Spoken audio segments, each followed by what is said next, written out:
দীর্ঘ প্রতীক্ষার পর ভারতীয় সেনাবাহিনীর শীর্ষ নেতৃত্বে আসছে নতুন অধ্যায়।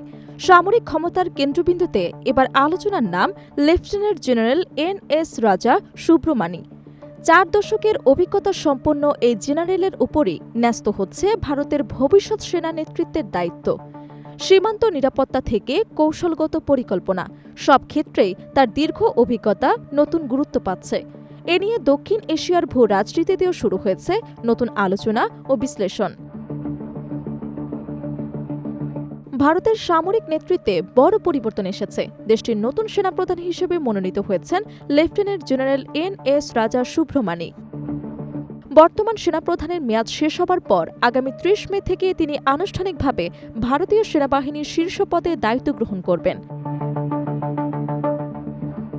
প্রতিরক্ষা মন্ত্রণালয় 9 মে তার নাম ঘোষণা করে। এই ঘোষণার পর থেকেই ভারতীয় সামরিক মহলে শুরু হয়েছে নতুন আলোচনা। কে এই রাজা সুব্রমানি, তা নিয়েই এখন কৌতূহল বাড়ছে। দীর্ঘ 41 বছরের সামরিক অভিজ্ঞতায় তিনি ভারতীয় সেনাবাহিনীর বিভিন্ন গুরুত্বপূর্ণ ও সংবেদনশীল অঞ্চলে দায়িত্ব পালন করেছেন। 1985 সালের ডিসেম্বরে তিনি গাড়োয়াল রাইফেলস রেজিমেন্টে যোগ দেন। সেখান থেকেই শুরু হয় তার সাময়িক জীবন। সীমান্তবর্তী বিভিন্ন সংঘাতপূর্ণ এলাকায় তার নেতৃত্ব এবং অভিজ্ঞতা তাকে ধীরে ধীরে সেনাবাহিনীর উচ্চ পর্যায়ে নিয়ে যায়। তিনি কেবল ফিল্ড কমান্ডার হিসেবেই নয়, প্রশাসনিক এবং কৌশলগত পরিকল্পনায় গুরুত্বপূর্ণ ভূমিকা রেখেছেন। বর্তমানে তিনি ভারতের সামরিক সচিবালয়ের উপদেষ্টা হিসেবে দায়িত্ব পালন করেছেন। এর আগে তিনি ভারতীয় সেনাবাহিনীর উপসেনাপ্রধান হিসেবে কাজ করেছেন। পাশাপাশি বিভিন্ন গুরুত্বপূর্ণ অপারেশনাল পদেও সফলভাবে দায়িত্ব পালন করেন।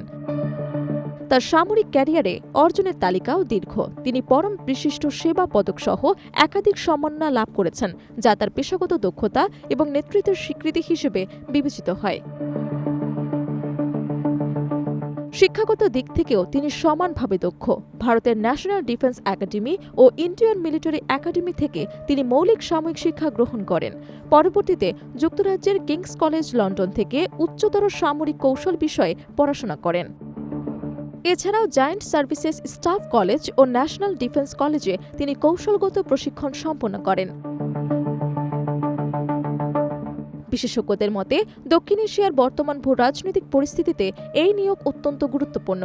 সীমান্ত নিরাপত্তা, আঞ্চলিক উত্তেজনা এবং আধুনিক যুদ্ধ কৌশলের পরিবর্তিত বাস্তবতায় ভারতের সেনাবাহিনীর নেতৃত্বে অভিজ্ঞ একজন জেনারেলের উপস্থিতি দেশটির কৌশলগত অবস্থানকে আরও শক্তিশালী করবে।